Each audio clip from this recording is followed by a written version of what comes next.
Il Consiglio regionale del Veneto ha approvato la proposta di censura del consigliere Gio Formaggio con sospensione di 5 giorni dall'attività dell'Assemblea dopo l'accusa di molestie mossa la settimana scorsa dalla consigliera leghista Milena Cecchetto e il massimo della sanzione prevista.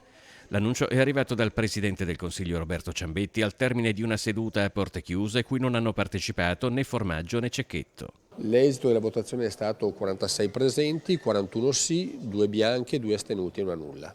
Sulla base di cosa è stata presa la decisione? Perché in fondo era la parola di uno contro l'altro, in fase istruttoria per così dire, come vi siete regolati. Ci sono dichiarazioni rese alla stampa e interviste che spiegano quello che è avvenuto e quello basta per assolutamente ritenere che certe cose non si fanno all'interno di questa istituzione. Quest'Aula non è un tribunale, ha detto Ciambetti. Qui ci occupiamo della dignità dell'istituzione e dei comportamenti che si devono tenere all'interno di questa istituzione.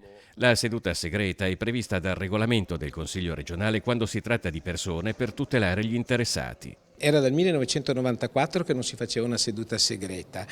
La volta scorsa era stata fatta semplicemente per esprimere un parere per i direttori generali delle USL che venivano nominati. Il provvedimento più severo che poteva essere adottato. Sì,